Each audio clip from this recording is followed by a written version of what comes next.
Section 122 of Transfer of Properties Act, that is gift.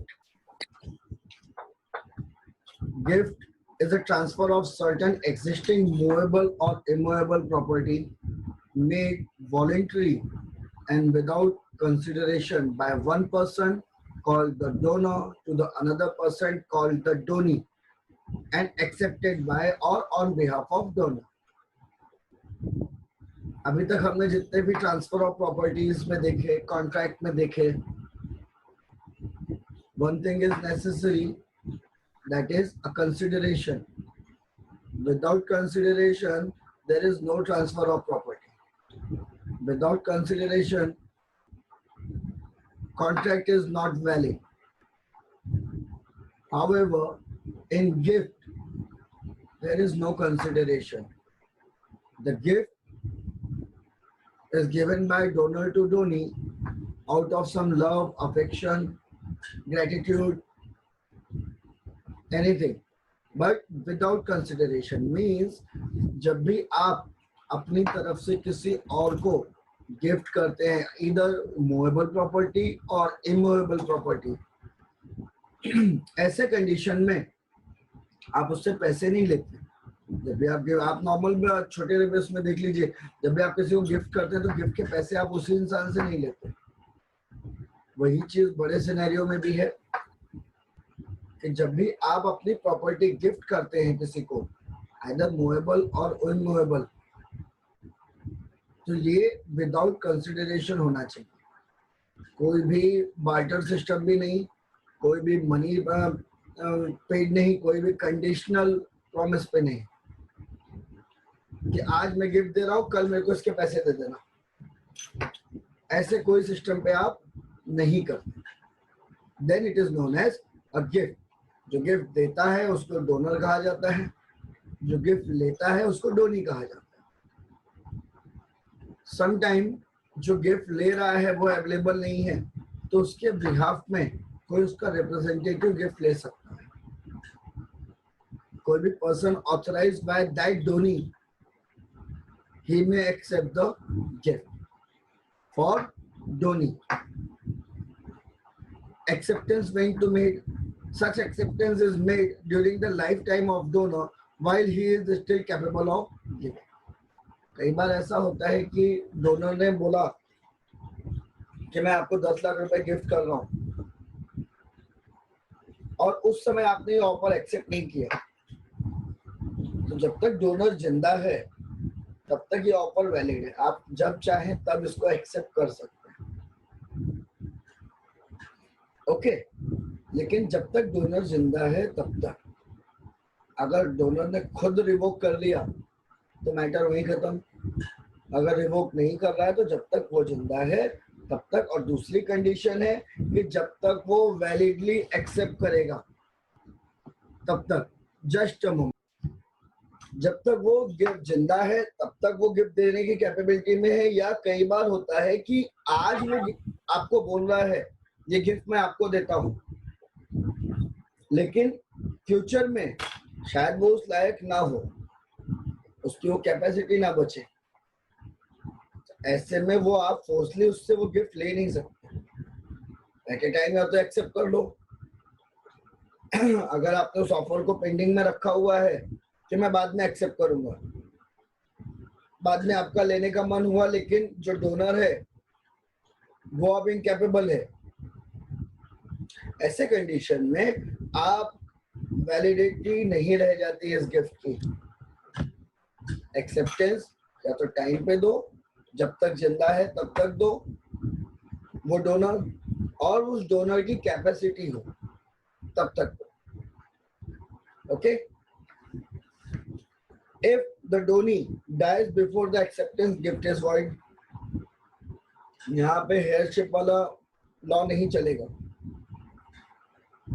अगर mister A ने mister B को एक bungalow gift किया, before acceptance mister B died, in that situation the legal heirs of Mr. B shall not demand the gift granted by Mr. A to Mr. B.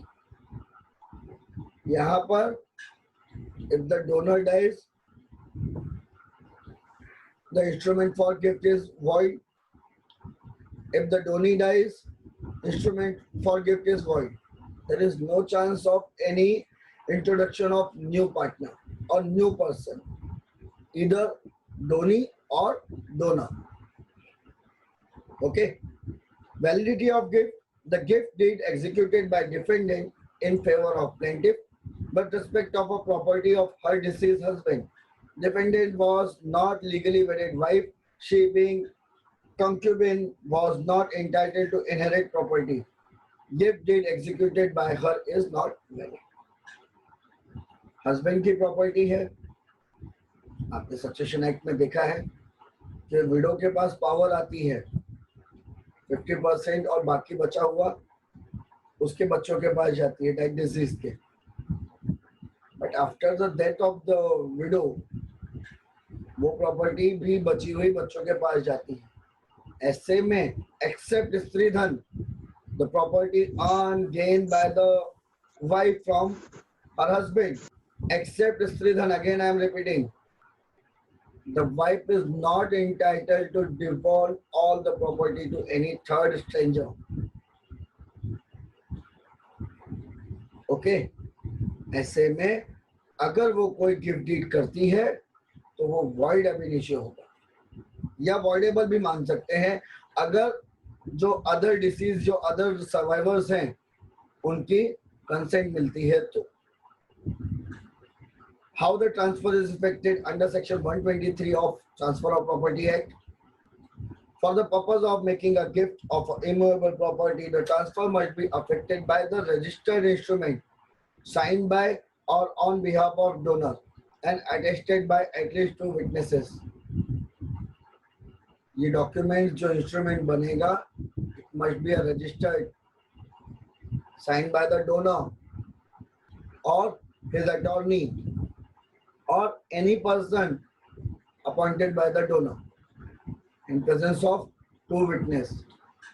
The conditions for witnesses are same as the execution of an instrument for transfer of property. The same. 2 witnesses are necessary. One of them must require. The presence of both witnesses are not necessary at the time of execution. When the executor told that person, yes, I have signed on this document, it is sufficient. Okay, but on instrument, the signature, the execution of 2 witnesses are necessary. Same thing applied in execution of will.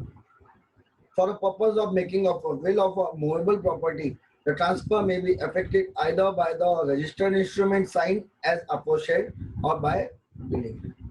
Immovable property में अगर आपने delivery of position भी दे दिया gift में तो it is valid. या फिर आप के पेपर चाहिए तो आप डीड को एग्जीक्यूट करा सकते हैं. Such delivery may be made by as the goods is sold may be delivered. Delivery of goods के हिसाब से अगर आप करते हैं तो एक बार सामान बेच दिया तो आपको कॉन्ट्रैक्ट की जरूरत नहीं. आप गिफ्ट डीड बना रहे हैं और वो आपने डिलीवरी कर दी, there is no need of any contract. Unregistered gift, ये तो मूवेबल प्रॉपर्टी का हो गया, no need of registration. If you are giving a delivery then it's okay. अब आते हैं इमूवेबल में. Under section 123 gift of immovable property cannot pass any title to the donee if it is not registered. तो जो movable property के लिए provision है कि गिफ्ट आप कर रहे हैं और आपने कोई रजिस्टर्ड इंस्ट्रूमेंट नहीं बनाया तो it is accepted. But in the case of immovable property, if you are gifting, if you are accepting some gift without any registered instrument, then it is not valid. Any oral gift of immovable property cannot made in a provision of under section 123. अगर orally आपने ये ले लिया immovable property का gift, orally आपने accept कर ली property, without making any instrument, without making any registered instrument, आपने ये property as a gift accept कर ली, ऐसे में टाइटल चेंज नहीं होगा, टाइटल अभी भी डोनर के नाम पे ही रहेगा, unless and until executed instrument which is need to be registered is produced before the office of sub registrar. ठीक है? So a delivery of a possession without written instrument cannot transfer any title. Clear? Section 124, gift of existing and future property. The gift comprising both existing and future property is void as to the latter. Gift हमेशा existing property पे ही किया जाता है. मैं future में घर खरीदूंगा, future में car खरीदूंगा और वो मैं आपको गिफ्ट दे रहा हूँ. तो this kind of instrument is not valid in the eyes of law. ये आप ट्रांसफर ऑफ प्रॉपर्टी में कंडीशनल पे कर सकते हैं. वेस्टेड इंटरेस्ट भी फ्यूचर प्रॉपर्टी पे डिपेंड होता है. However, in gift, the property need to be in existence. Existing property को ही आप गिफ्ट कर सकते हैं, ये याद रखिए. फ्यूचर प्रॉपर्टी को गिफ्ट नहीं किया जाता under section 124 of transfer of property act. Sir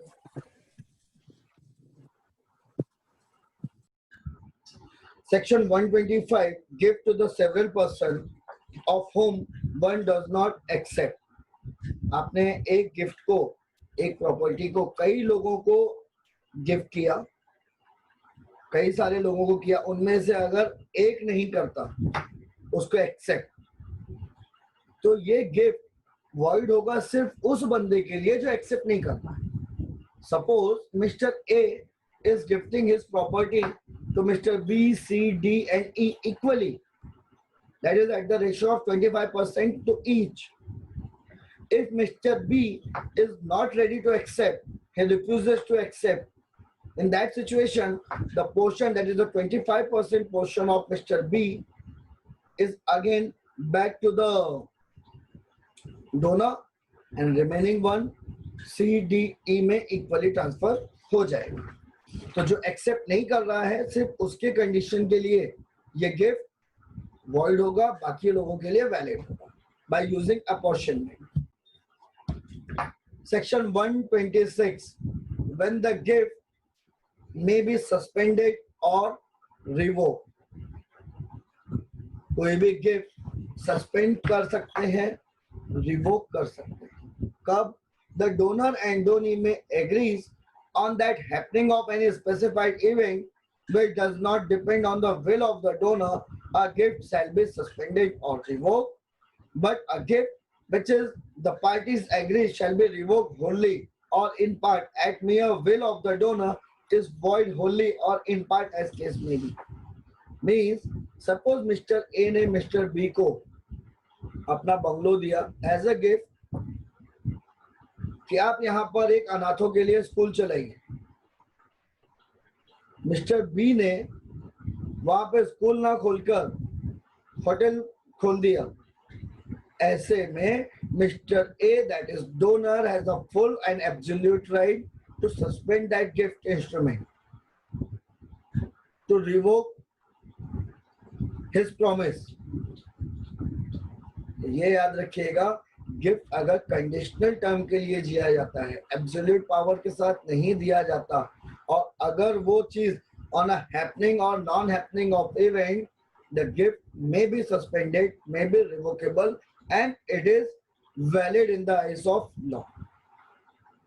okay, but ये चीज गिफ्ट इंस्ट्रूमेंट में होनी चाहिए, ये क्लॉज उसमें मेंशन होना चाहिए.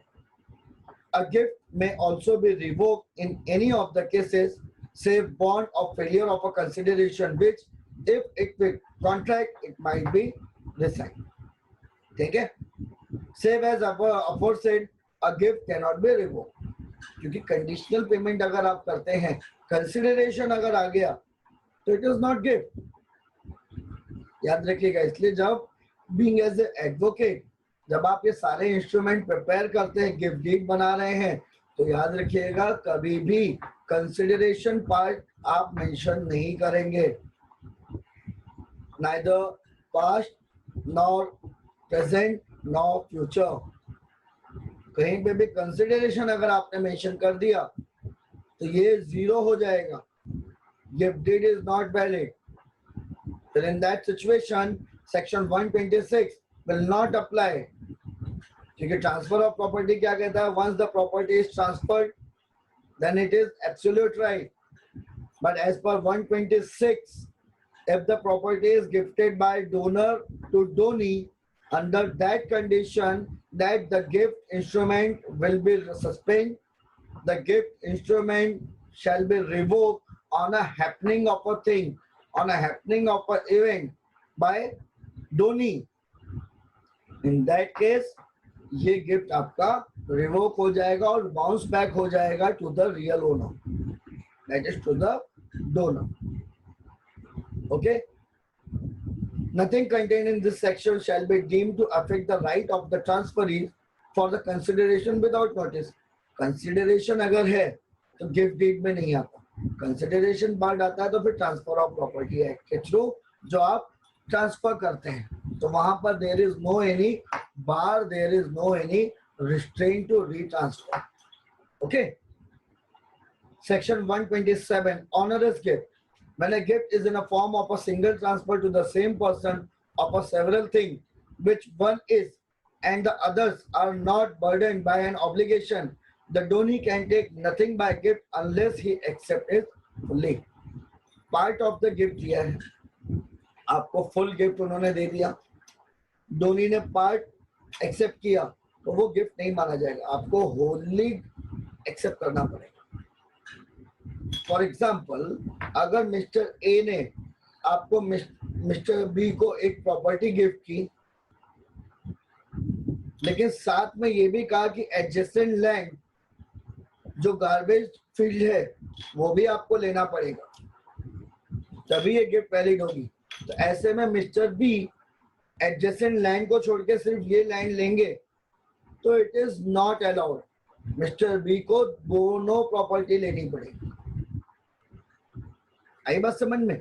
Partly acceptance of gift is not valid under the eyes of law, whereas gift is in a form of two or more separate and independent transfers to the same persons or for several things, the donee is at the liberty to accept one of them and refuses the other, although the former may be beneficial and the latter onerous. अगर अलग अलग form में दिया जा रहा है, 4 properties आपको दी गई हैं, उनमें से if you are ready to accept only single property then it's valid.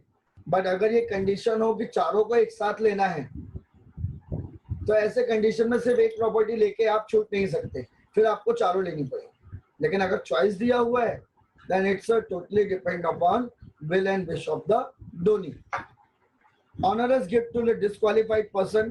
A donee is not competent to contract and accepting the property burdened by any obligation is not bound his acceptance. क्योंकि आपने देखा है the person who is disqualified by the law, he is not entitled to enter into any kind of agreement. The contract executed by disqualified person is void ab initio. Same thing applied in this section 2. Okay, but if after becoming the competent to the contract and being aware of the obligation, he retains the property given, he becomes so bound.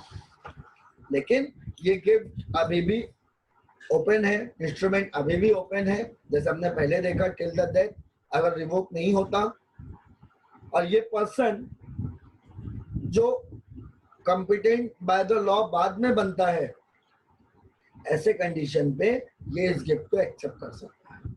ही में इसका simple सा example लीजिए, mister A ने mister B को property gift कर दी, mister B उस समय jail में थे, कन्विक्टेड पर्सन थे, तो ये गिफ्ट जो ट्रांसफर हो रहा है ये वॉइड हो गया। However after completion of his sentence mister B बाहर आते हैं और उन्हें पता चलता है कि ये जो ऑफर था मिस्टर ए की तरफ से गिफ्ट का वो अभी भी ओपन है। ऐसे में उस इंस्ट्रूमेंट पे मिस्टर बी एक्सेप्ट कर सकते हैं, इंटर कर सकते हैं and it is valid one. Okay, section 130 transfer of actionable claim and the last one, ये लास्ट टॉपिक आपका होगा that we will discuss on next lecture. ठीक है, आज के लिए हम यहाँ पर स्टॉप करेंगे।